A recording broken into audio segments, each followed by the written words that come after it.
Hello, I'm Doran Ellen Bel Dotan. Shabbat has gone out here in Israel hours ago.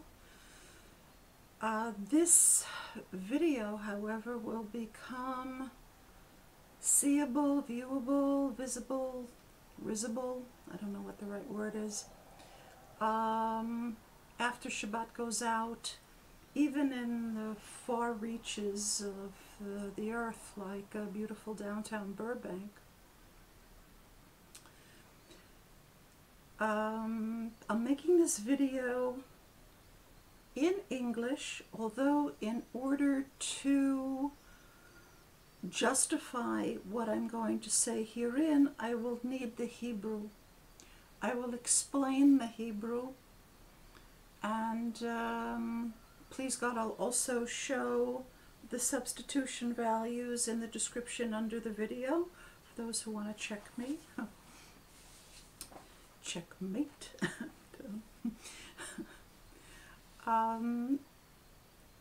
But since the issue has affected the lives of probably everyone on earth and anyone who's been on earth for any number of generations, everyone has a right to know this information. And so I'm going to make it available in English, which is universal language in our times.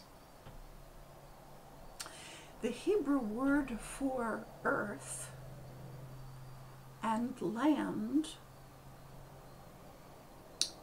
is eretz or aretz, depending upon the context in which it's found. You may be able to hear that earth is a derived etymon of eretz. Aretz, earth. Earth is also an anagram of the word heart. I hope you all have noticed that, the English speakers. If we understand what eretz is correctly, we will not be subject to either the need to occupy or go to war for land, for a space in which to be. The word land, by the way, is an anagram of the Hebrew nolad, which means he which is born in the singular. All of space is maximally fecund, and when we speak about the astronomical bodies, we are always speaking about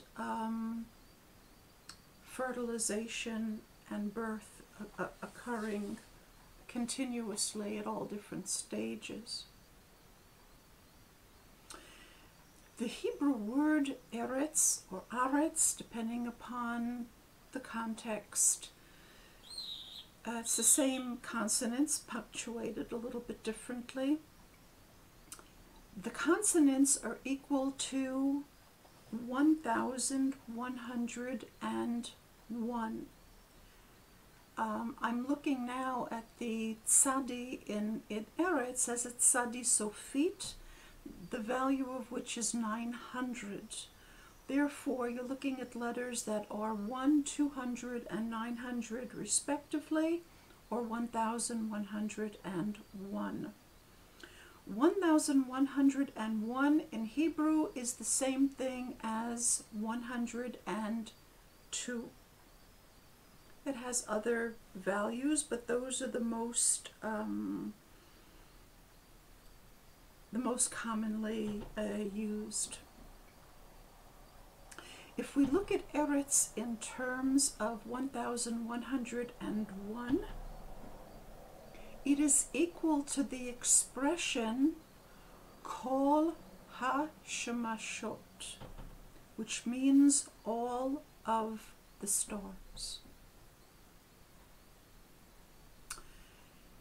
Eretz in Hebrew, in our Torah being the original Hebrew from which the word terra and its various forms are derived, talks about Eretz. It is talking about kol hashemashot.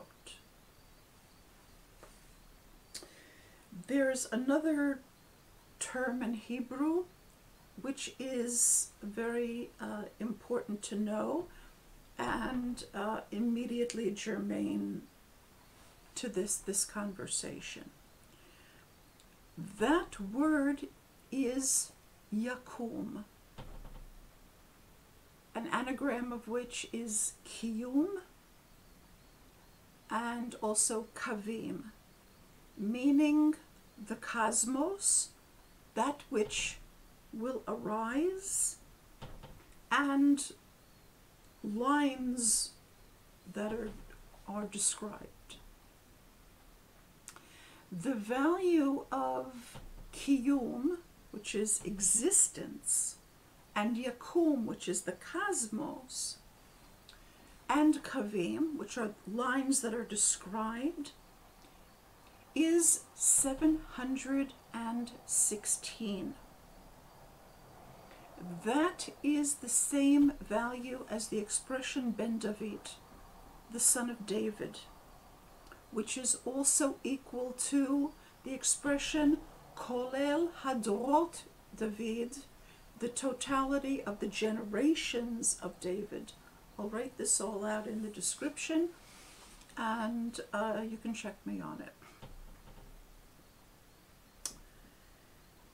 If I put the יודע, which is the definite article, the letter He at the beginning of יקום, making it היקום, which is the cosmos.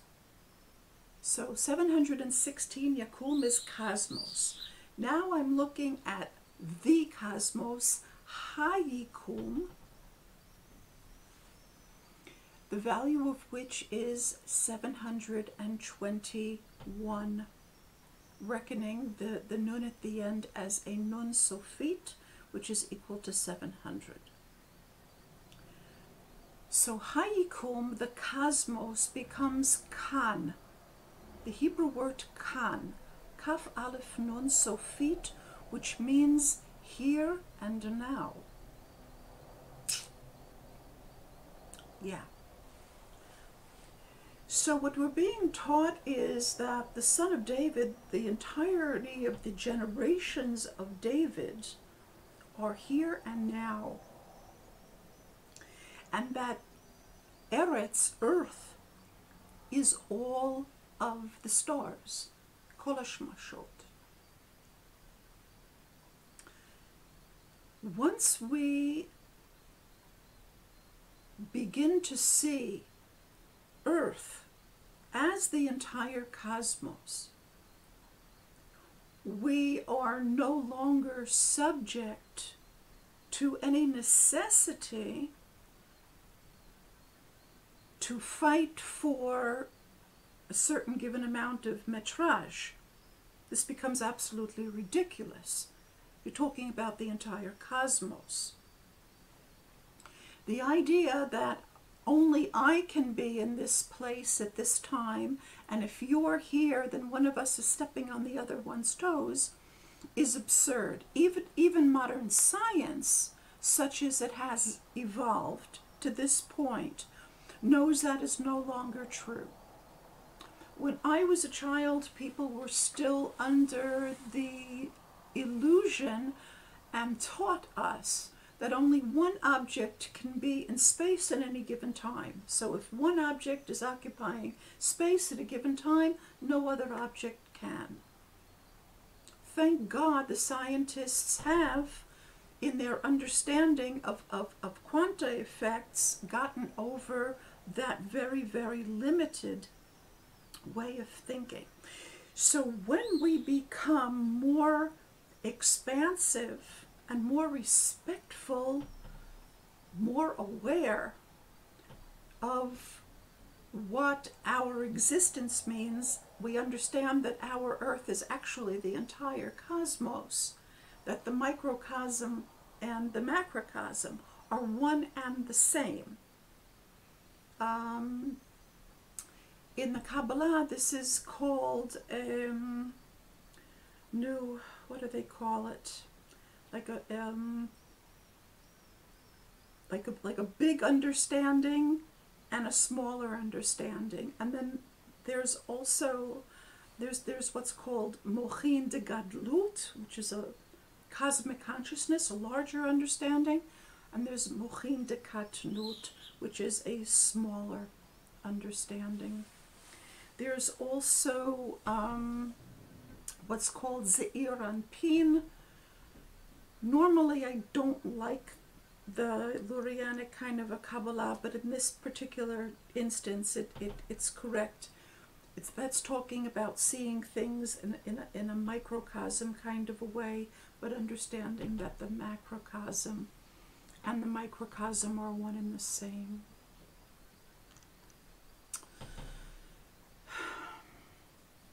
Once we see things expansively that way, once we understand the nature of fractals, fractals are very, very important to understand. The everything, the totality being contained in everything at every level is extremely important, so that we don't fall into the dangers of being in a restricted state of consciousness.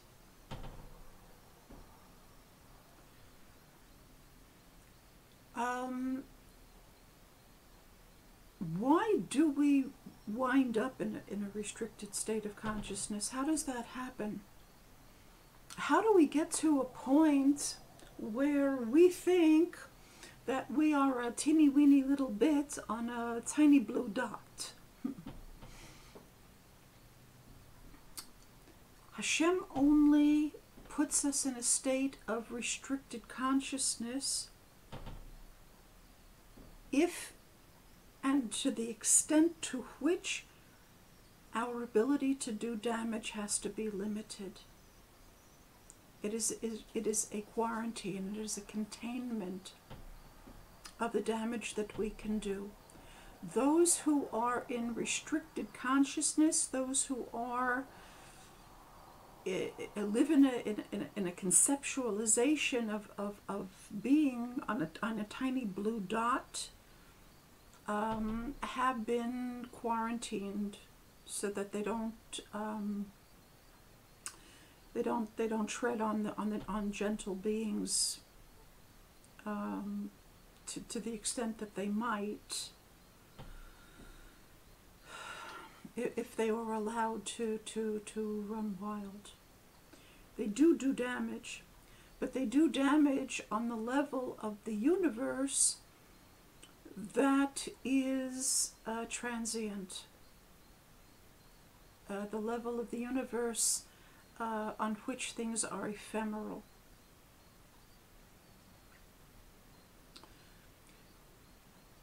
If one wishes to get out of that prison, one has to become someone who resolves to do the real work, fighting, and it is a fight that has to be done with their own inclinations that would have them do damage. So rather than going to war with the Tonka toys from Dalpa, and from Soltam, one should be going to war with their own evil inclination, which would have them be a conqueror, which would have them be, how do you say in English? It would have them have a biladiyut, like an exclusivity over a certain holding. Those who undertake sincerely to go to war with their own inclinations, negative inclinations, are relieved of the necessity of having to fight in the physical world. I'll say that again. Those who sincerely undertake to do battle with their own evil inclinations are relieved of duty. They're going to be busy fighting their own self. And we talked about before how the microcosm is contained within the macrocosm, and the macrocosm and the microcosm. A person who is battling their own negative inclinations is battling inclinations in the entire cosmos. The entire cosmos insofar as their consciousness is creating it. And so that is the highest level of tikkun olam, which is rectifying the world. Those are the wars that are described in Torah. When Torah talks about Israel going to war against their enemies, Israel going to war against those who hate them, they are talking about going to war against their own internal negativity. And that is so demanding that you're relieved of duty of doing everything else. It is not okay to say, I want peace. When we say something like, I love peace, I want peace, what we are doing is issuing a directive to the creation saying, I want to show up as someone who loves peace. Worse still, I want to show up in the world as somebody who wants peace. And the creation will, abracadabra, give you exactly what you asked for. You will, in perpetuity, be someone who loves peace, or be someone who wants peace, doesn't have it. The correct and honest way of showing up in the universe is to say, I am making peace.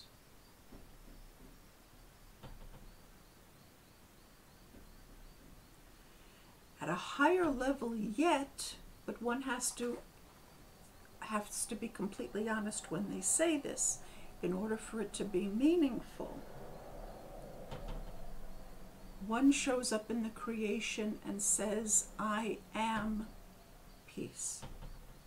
I am the very embodiment of peace. I am that which self creates as peace. That's the end goal. And everybody should be working toward that. But let us start with, instead of saying, I love peace, I want peace, hey, I'm all, I'm like, I would live in peace if they let me live in peace. All of this kind of nonsense, I'm going to talk about they in a minute.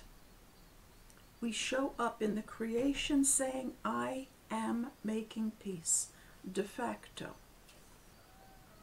In conclusion, I'd like to say a few words about the people who talk in terms of they an awful lot. It's usually an inchoate, a nondescript, a non-specific, a floating kind of a they.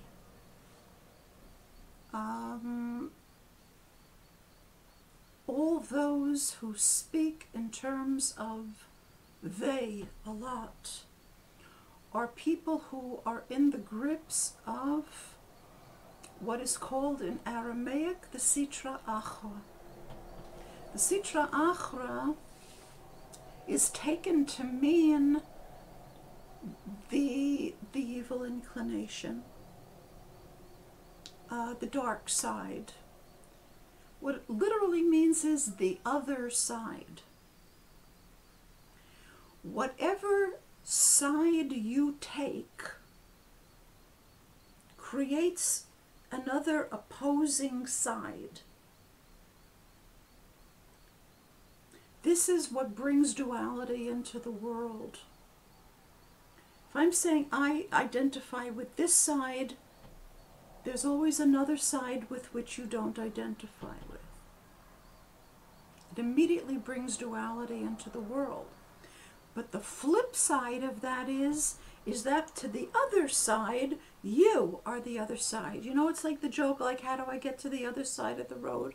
You are on the other side of the road. That's it. Yeah. If you talk about they, you will always be the other side. You will always be in the throes and subject to the evil inclination, and you will be viewed as the embodiment of evil by that other side that you created when you took one side as against another.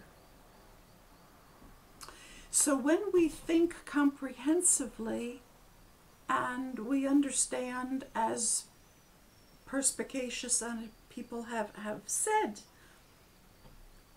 the right and the left are the right wing and the left wing belong to the same bird. So if you identify as someone on the right as opposed to the left, or the left as opposed to the right, both of those wings belong to the same fowl. Tate mishma.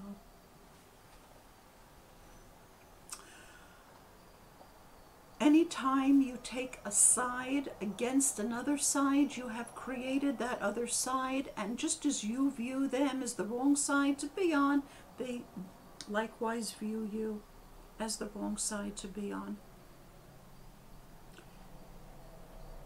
Each person, each individual should be listened to on the basis of their own merit and demerit.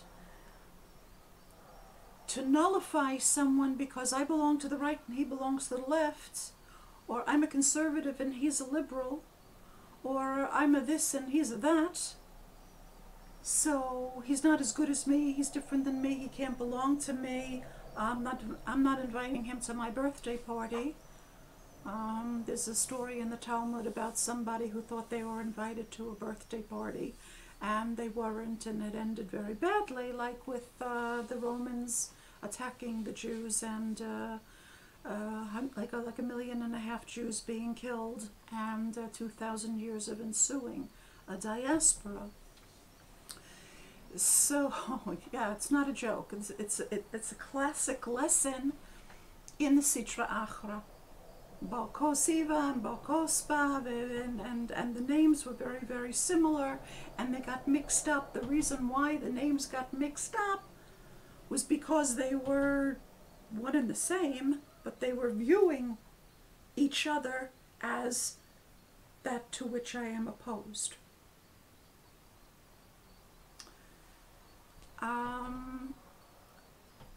The body parts that we have that are on different sides of us always work together for our benefit. Some of our organs are single, the heart, the stomach, the brain, so forth and so on. Okay. When you have a left and a right hand, a left and a right leg, a left and a right eye, a left and a right ear, yeah, an upper and a lower lip, they are working together in tandem to the benefit of the entire organism, and hopefully to the benefit of the creation itself. And this is precisely the way one should think. One should think in terms of conjunctions rather than disjunctions. Duality is not an integral part of the creation. It's not. It is brought into being by assuming one side as opposed to the other. And in the very, very same way that a person who identifies themselves as a right politically still very much values their left hand, yes? The same way that somebody who identifies themselves as leftist politically still very much values their right leg, their right hand, their right, yes? This is exactly how we should value that which actually complements and supplements, rather than splitting them into irreconcilable camps and positions. And once we have done that with our consciousness, not only do we view them as the very embodiment of evil, likewise they envision us as the very embodiment of evil, and then you're stuck in a very bad situation. To get out of the levels of reality upon which there are struggles, nasty struggles. I'm not talking about the kinds of challenges that really make us grow. You know, the kinds of challenges that sports people bring on themselves, or the kinds of challenges that photographers bring on themselves. I'm going to see if I can get that particular photo that I haven't been successful in doing before. Challenges make us grow. Nasty struggles do not. We do not grow as a result of pain. This is a terrible way of thinking. We grow by gently urging ourselves into the next level of difficulty, of complexity. That is enough of a challenge. That's enough of a discomfort. Those who think that only by pain is their gain are kind of people who exercise too much. They don't exercise at all, and then they exercise too much. It's always too little or too much. These are people that are not in balance. When you're in balance, you can grow without pain. And that is the ideal, going from what's called chayil to chayil, going from valor to valor, valor to higher valor. Thank you for listening, and have a nice week.